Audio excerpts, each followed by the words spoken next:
All right, welcome everybody back to another episode of Time Out for Anesthesia. Welcoming back a couple guests that we've had on previously. I'm real excited to have them. Dr. Jeff Zavaleta and Graphium Health's VP of Engineering, Matt Oldham, are both here. And today we're going to dive, we've spoken previously about advanced analytics kind of as a whole.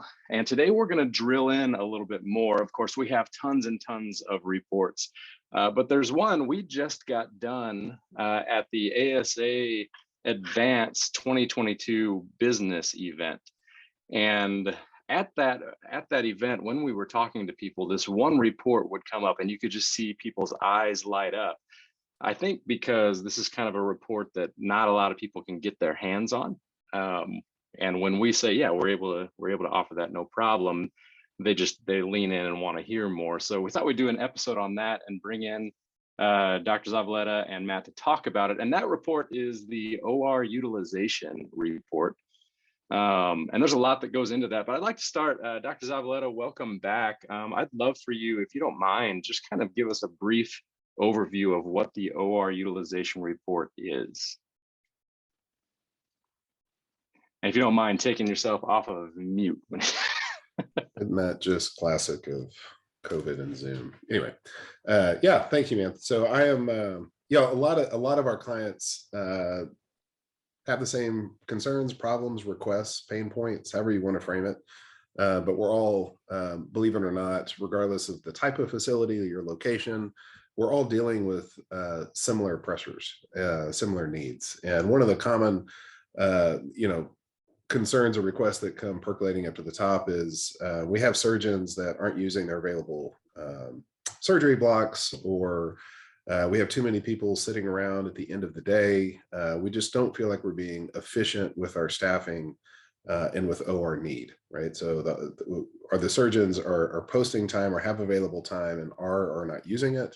And then with our staff, how do we overlay that with the staff that we have either on payroll or on the clock?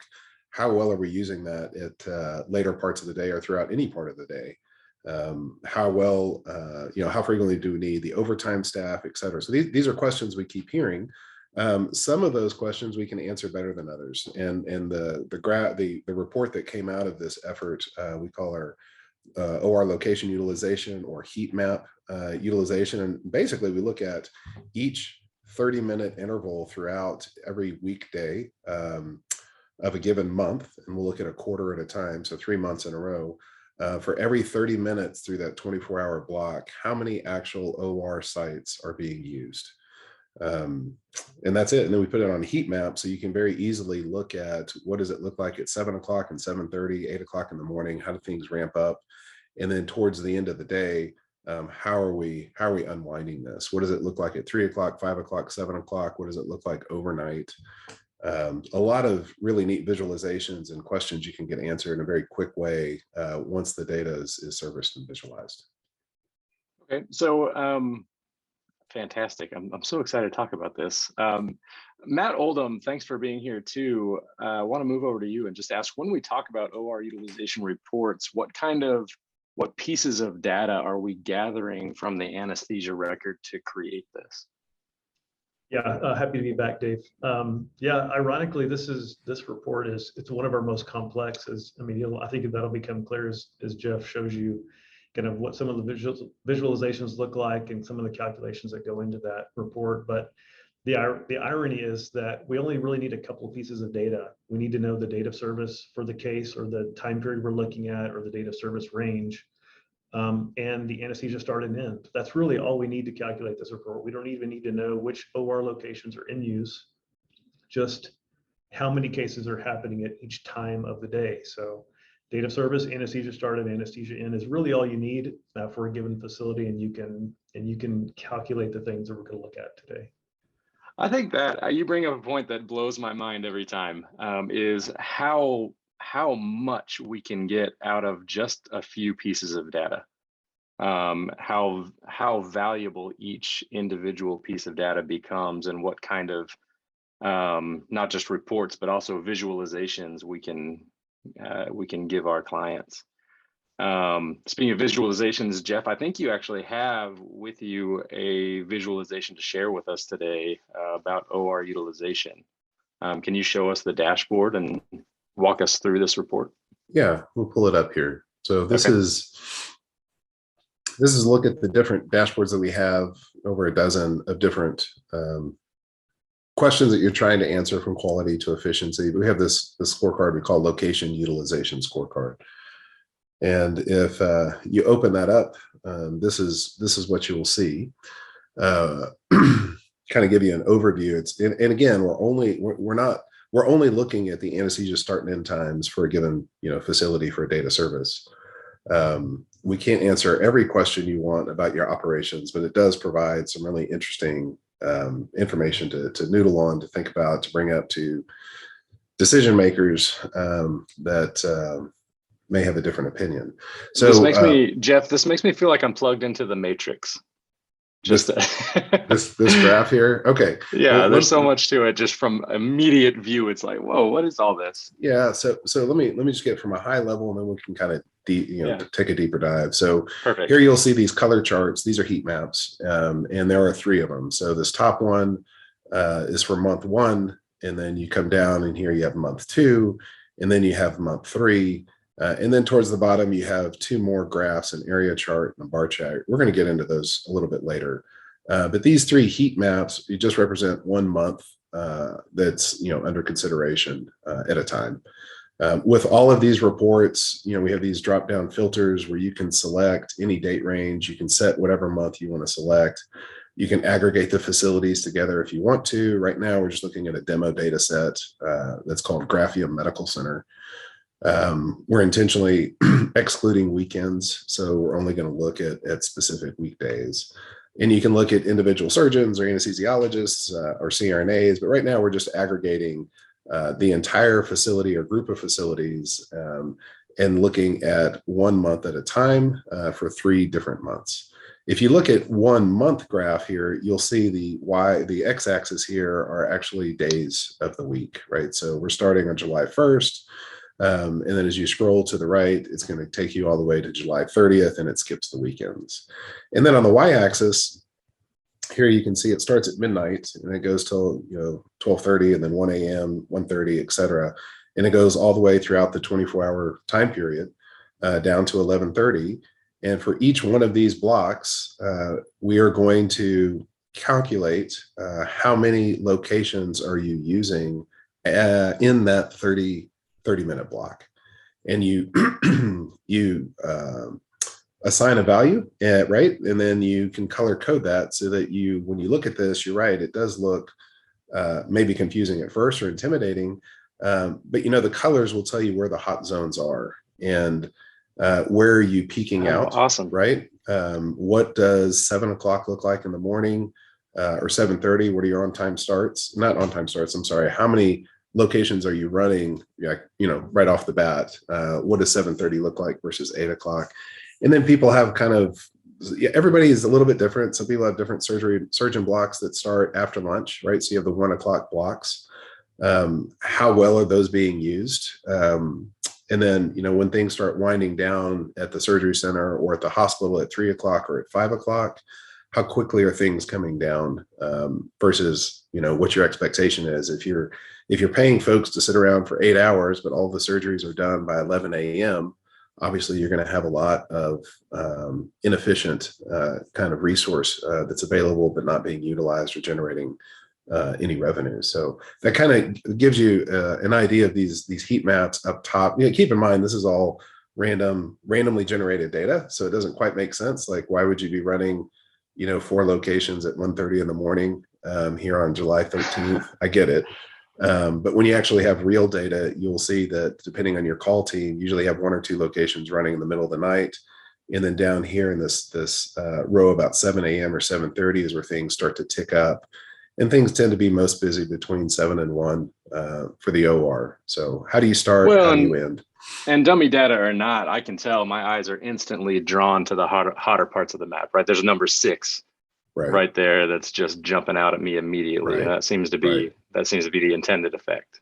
Yeah, what happens, what we have found is depending on the kind of contract that you have with your facility, you may, for example, be contracted to have 6 FTEs on staff at any given time. And so you'll look at this and you'll say, wait a second, there's only one 30-minute block.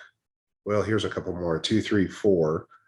There are only 4 30-minute blocks across the entire month of July in which I'm actually using all 6 of my FTEs, right? So why is that? Is that needed? Maybe you're contracted for 8 FTEs. And here you can see, wait, I'm only using 6. What are those other 2 doing? Maybe one's for breaks and one's for lunches. You know, it just kind of colors in that information about how well are we actually using everything. You can quickly jump down to, you know, month number 2 of whatever quarter you're looking at and say, man, there's only, looks like we only peaked at 5. And, you know, maybe August is one of your busiest times of the year and you're still only peaking at 5 locations. Do you really need to have 7 FTEs under contract for that facility? Somebody might be overpaying for inefficient, inefficient, use of a limited resource, which is, you know, people and their time. Got it.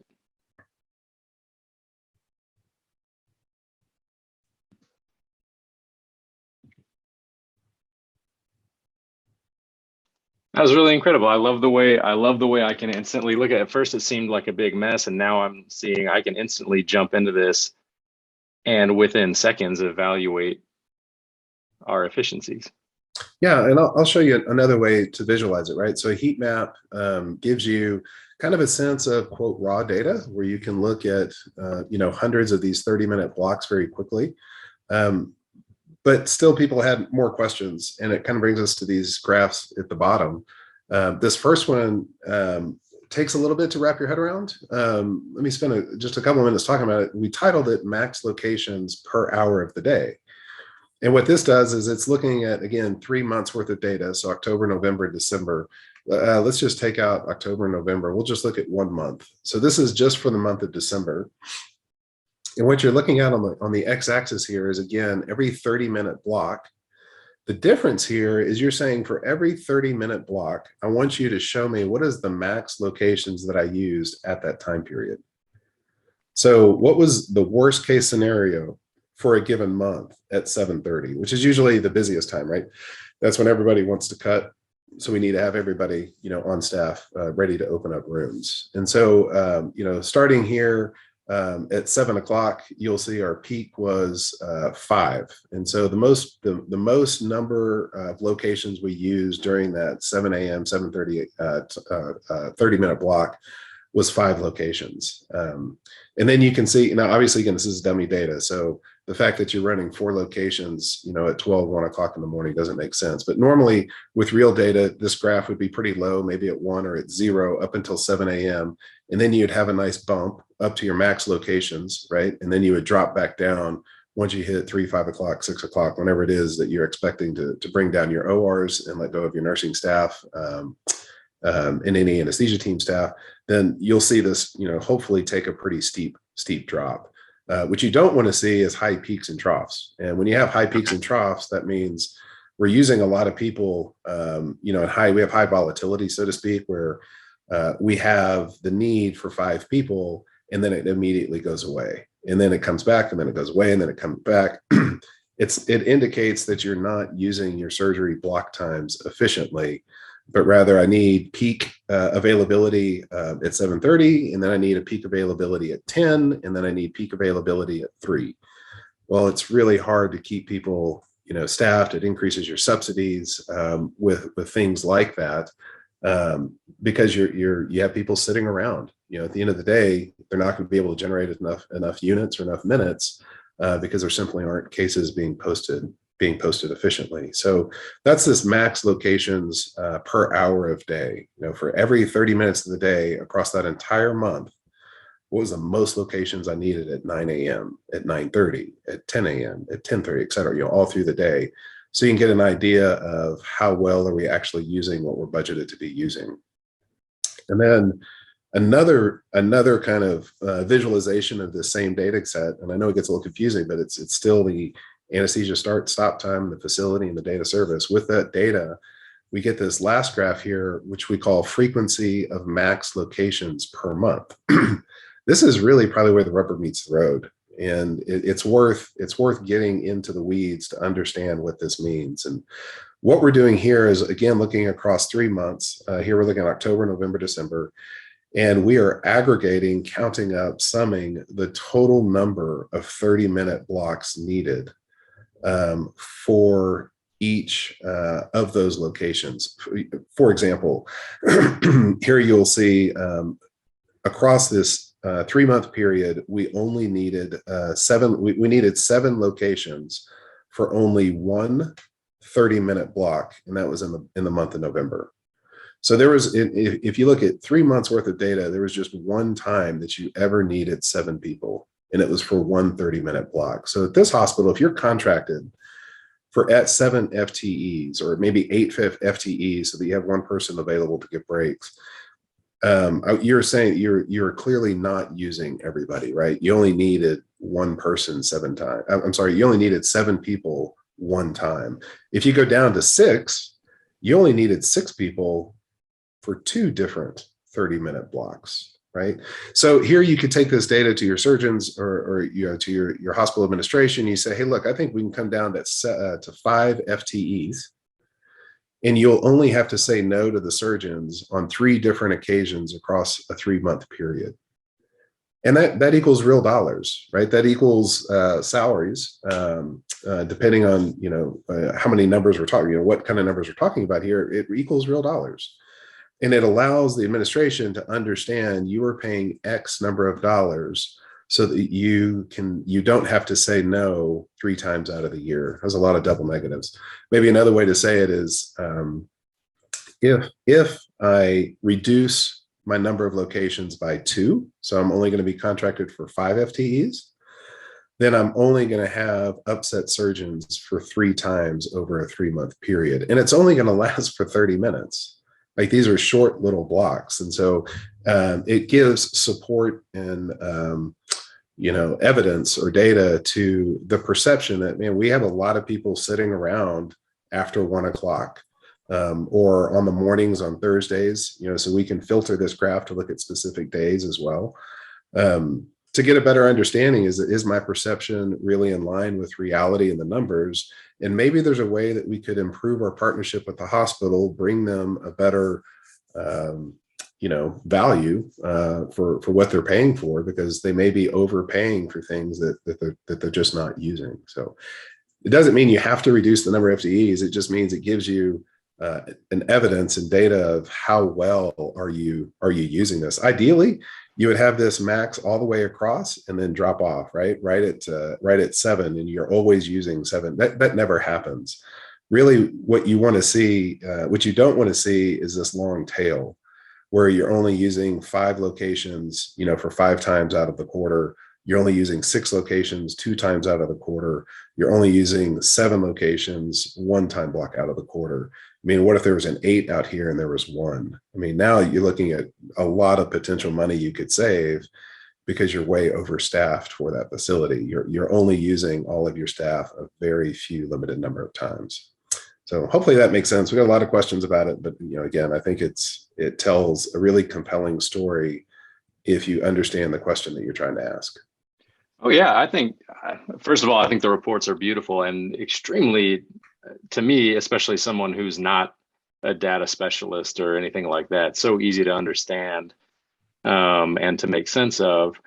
But I also just think they offer so much of an advantage to the anesthesia team, who can now go to hospitals and actually prove their value through the data that they're taking in on the record, maybe like never before. And that feels like something that's not happened a lot, especially if you're on a paper record and not aggregating this data at all.